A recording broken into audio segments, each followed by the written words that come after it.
Assalamualaikum warahmatullahi wabarakatuh. Perkenalkan, nama saya Rahmawati Intan Sofiani. Saya salah satu calon pengajar dari SMP IT Asyukriya. Jadi hari ini saya ingin micro teaching mengenai perubahan benda di sekitar kita untuk materi IPA kelas 7. Oke. Berikut adalah micro teaching yang saya lakukan.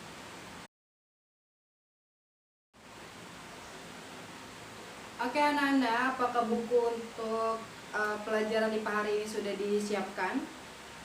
Baik. Sebelumnya mari kita berdoa terlebih dahulu sebelum kita memulai pelajaran hari ini. Before we study, let's pray together. Pray begin. Finish.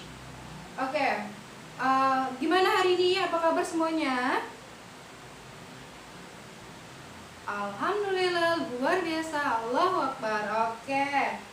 Gimana harinya? Apakah menyenangkan?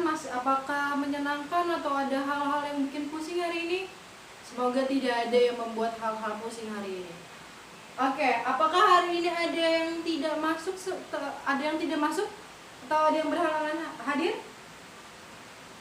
Alhamdulillah semuanya bisa masuk di kelasnya Teacher Intan. Oke teman-teman, jadi hari ini teacher bakalan memberikan materi mengenai perubahan benda di sekitar kita. Nah, sesuai dengan instruksi yang teacher berikan kepada di media sosial atau di Edmodo, bahwa kalian sudah dibagi menjadi beberapa kelompok. Yang satu kelompoknya dibagi menjadi terdiri dari 3 anggota. Apakah duduknya sudah sesuai tempatnya? Apakah sudah lembar kerjanya sudah dipegang semuanya teman-teman? Oke, alhamdulillah kalau misalnya sudah duduk sesuai dengan tempatnya, lalu sudah sesuai dengan dan sudah megang lembar kerjanya masing-masing. Oke, anak-anak, hari ini teacher akan memberitahu atau memberikan informasi sebelum kalian mengerjakan atau mengadakan penelitian tentang perubahan benda di sekitar kita. Nah, pertama teacher ingin bertanya dulu anak-anak, apakah pelajaran kemarin anak-anak masih ingat? Oke, pelajaran kemarin tentang apa ya? Benar sekali, pelajaran kemarin itu tentang bentuk-bentuk benda yang ada di sekitar kita. Ada benda apa aja? Ada padat, ada cair, ada gas, ya kan? Misalnya, teacher ingin bertanya nih ke teman-teman, perubahan benda di sekitar kita, kira-kira itunya apa ya? Fungsinya untuk apa ya? Untuk mengetahui apa ya kita belajar tentang perubahan benda di sekitar kita? Ya, benar sekali, kita akan mengetahui apakah hal yang terjadi dengan sebuah benda ketika mereka mengalami perubahan. Oke, masuk ke perubahan benda. Nah, perubahan benda di sekitar kita, hari ini target kita adalah mengetahui apakah makna dari perubahan benda. Lalu ada berapa macamkah perubahan benda itu? Lalu apa sajakah perubahan benda yang terdapat ada berapa macamkah perubahan benda itu? Lalu pengertian dari perubahan benda itu? Lalu jenis-jenisnya apa saja? Contohnya apa saja? Dan juga hari ini sesuai dengan instruksi yang teacher berikan kepada anak-anak sekalian, bahwa hari ini kita akan melakukan percobaan, ya kan, tentang perubahan benda di sekitar kita. Nah, kita bisa masuk mulai dari perubahan benda di sekitar kita. Nah, ternyata teman-teman, perubahan benda di sekitar kita itu dibagi menjadi 2, yaitu perubahan fisika dan perubahan kimia. Nah, pengertiannya adalah perubahan fisika. Perubahan fisika adalah perubahan dari sebuah benda yang tidak menghasilkan zat lain. Maka ketika benda itu ketika benda itu mengalami perubahan, benda itu akan tetap menjadi benda tersebut. Lain dengan perubahan kimia atau yang disebut dengan benda atau perubahan benda yang menghasilkan zat lain. Misalnya nih teman-teman, dari perubahan fisika kita itu ada pelelehan, lalu ada pencairan, lalu ada penguapan, juga ada pembekuan. Nah, teman-teman, teacher ingin bertanya dulu, pelelehan. Nah, pelelehan ini misalnya teacher di sini tulis adalah perak, padahal contohnya banyak sekali teman-teman. Ada perak, ada emas, lalu apalagi yang pelelehan, ada plastik. Nah, teman-teman, misalnya perak, satu bongkah perak akan dilelehkan, lalu hal tersebut atau proses perubahan tersebut akan tetap menghasilkan perak, namun dengan massa yang berbeda. Kenapa dengan massa yang berbeda, teman-teman?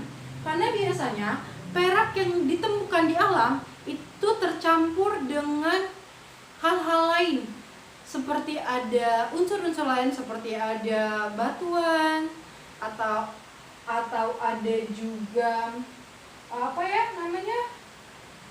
perak kotornya, seperti itu. Lalu ada pencairan itu seperti es. Teman-teman tahu es bongkahan es itu akan terasa sangat berat ketika itu merupakan sebuah es atau bongkahan es. Tapi teman-teman, ketika es tersebut mencair atau mengalami perubahan fisika, maka berat dari es itu akan berubah menjadi lebih enteng gitu. Selalu ada penguapan air laut. Teman-teman pernah main ke daerah apa namanya? Pantai? Oke, tidak terlihat bukan penguapan tersebut, tapi teman-teman tetap akan merasakan penguapan tersebut, penguapan dari air laut tersebut. Selanjutnya ada pembekuan dari air menjadi agar-agar. Dia akan terasa lebih berat dari masa sebelumnya. Oke teman-teman, selanjutnya adalah perubahan kimia. Contoh dari perubahan kimia ada pembakaran, lalu ada pengaratan oleh besi, lalu ada pembusukan, lalu ada fermentasi. Pembakaran itu seperti kayu bakar. Biasanya seperti biasa kan, kita tahu kan kayu itu bentuknya seperti apa.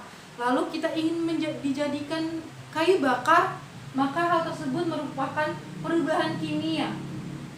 Maka pada dasarnya teman-teman, perubahan kimia ini sebenarnya tidak dapat dilihat dengan mata, tapi kita bisa menganalogikan bahwa dalam pembakaran tersebut, proses pembakaran itu terjadi sebuah perubahan, seperti perubahan warna, perubahan bentuk, dan lain sebagainya. Tapi prosesnya kita tidak bisa melihatnya teman-teman, dan tidak bisa dirasakan biasanya.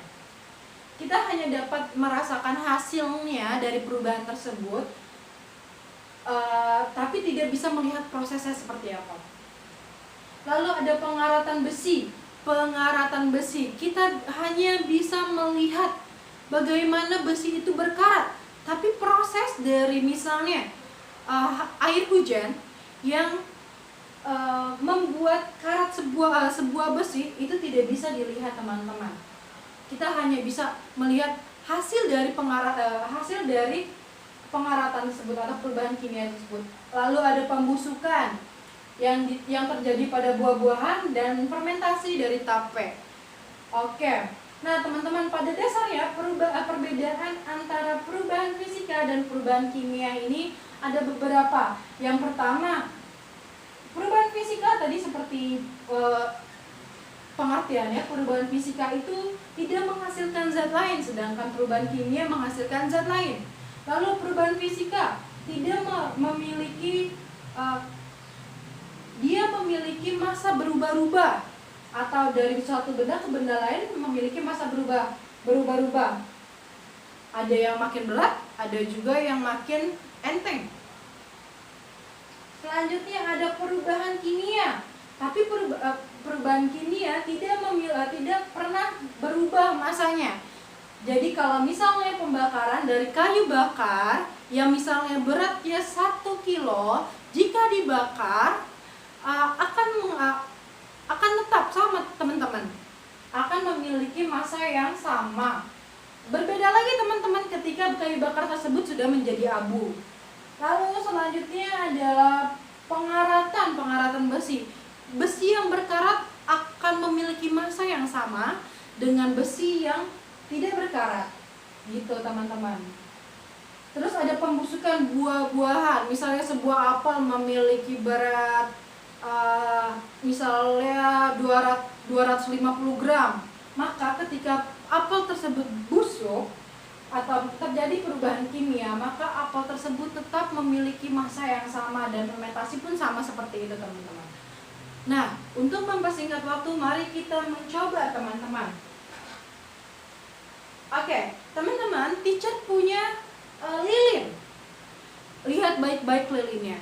Lilin ini terdiri dari lilin tersebut dan sumbu.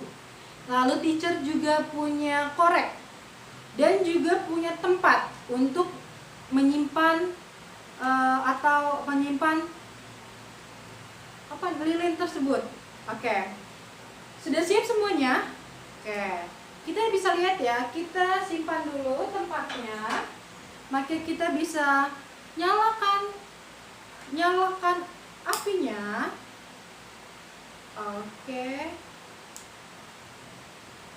Oke, teman-teman. Teacher simpan di sini ya teman-teman ya. Kenapa nih kok teacher dibelokin? Biarin teacher bisa menempelkan. Wah, bisa menempelkan lilin ke tempat ini.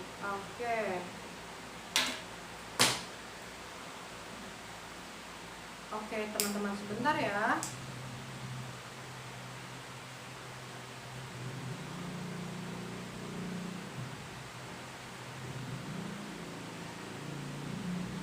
Oke, baik teman-teman. Nah, kita tempel di sini. Kita tunggu beberapa menit teman-teman agar kita mengetahui perubahan dari lilin tersebut, perubahan dari hasil kita percobaan hari ini. Oke, kita lihat. Kita tunggu beberapa menit.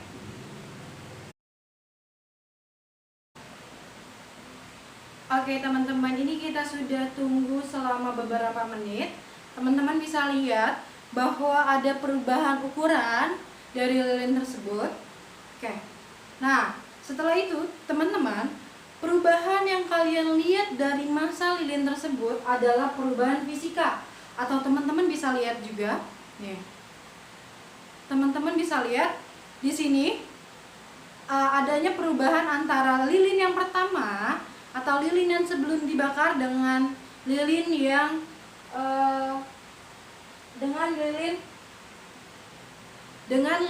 yang sudah dibakar. Lihat. Oke. Dan teman-teman, lilin yang sudah dibakar akan menghasilkan pencairan atau perubahan. Tuh, ada di bawah sini. Teacher akan memberitahu apakah teman-teman terlihat di sini. Nih, di sini ada lilin-lilinnya. Ini perubahan dari lilin atas ke lilin yang bawah. Oke, itu contoh perubahan dari fisika. Selanjutnya teman-teman, di sini ada yang namanya sumbu. Sumbu yang pertama teman-teman bisa melihat tadi, sumbunya adalah berwarna, benar sekali, sumbunya berwarna putih. Dia berubah menjadi hitam karena adanya perubahan kimia teman-teman. Oke, teman-teman harus lihat ke teacher, arahnya ke teacher. Teacher akan akan meniup dari lilin tersebut, api tersebut. Teacher lihat dan teacher tip ya. Nah, oke. Di sini menghasilkan asap. Asap ini juga perubahan kimia dari sumbu tersebut teman-teman. Kenapa? Karena tersebut sumbu tersebut berubah dari putih menjadi hitam, lalu terdapat asap tersebut merupakan salah satu dari perubahan kimia dari sumbu tersebut. Oke, jelas ya. Jadi dari percobaan kita tentang lilin ini ada dua perubahan. Yang pertama yaitu dari perubahan fisika, yaitu kita melihat ukuran dari lilin tersebut berubah. Namun tetap ada perubahannya. Dari misalnya dari ukurannya 15 cm menjadi 13 cm atau sampai 10 cm mungkin. Nah, ada perubahannya, itu adalah dari lilin ini berubah menjadi cair seperti itu, teman-teman. Nah, selanjutnya ada perubahan kimia, yaitu kayak dari kimia, dari misalnya sumbu ini berubah dari warnanya putih menjadi warnanya hitam karena adanya api yang membakar, lalu menjadikan perubahan ini menjadi ada asapnya. Kita mencium-cium bau-bau kimia dari percobaan tersebut.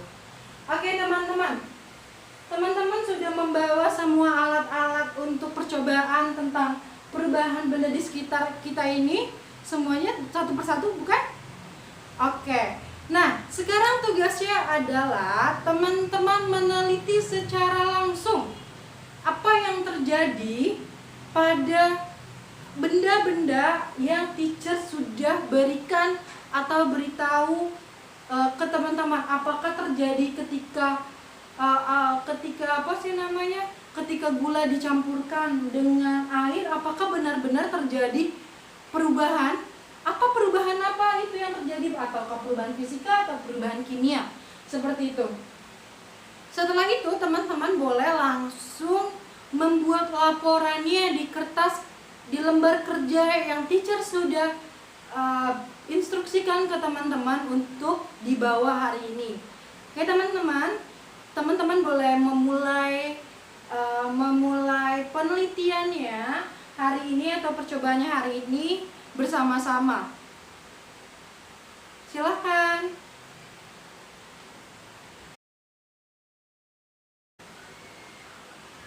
Sudah semua ya?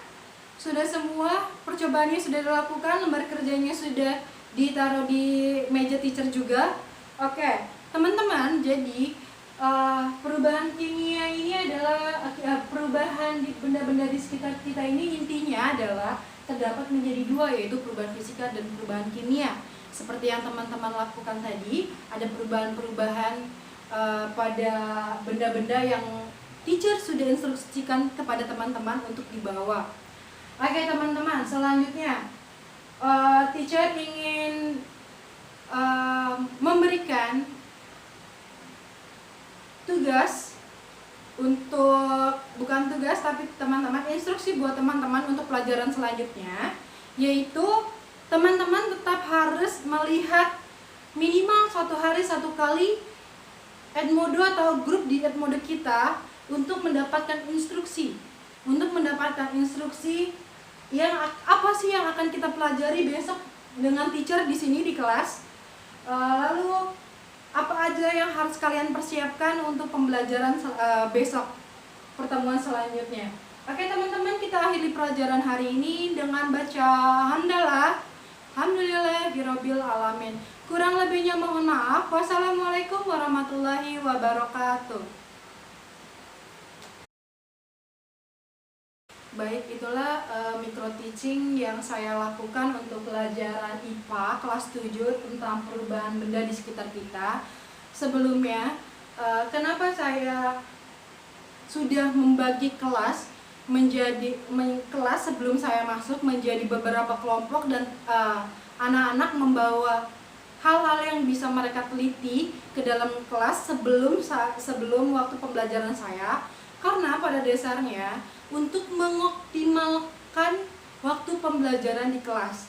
Nah, agar kalau misalnya untuk siswa tahap ini atau atau kelas ini biasanya itu akan membutuhkan waktu yang cukup lama ketika mereka diharuskan untuk membagi kelompok dan duduk di tempat kelompoknya masing-masing, seperti itu. Nah, saya juga akan memberlakukan aplikasi Edmodo kepada setiap murid saya, yaitu murid-murid kelas saya. Kenapa? Agar saya bisa mempermudah saya untuk berkomunikasi dengan mereka tentang hal apa yang harus mereka siapkan, materi apa yang akan mereka terima ketika pertemuan selanjutnya. Begitu. Kurang lebihnya mohon maaf. Wassalamualaikum warahmatullahi wabarakatuh.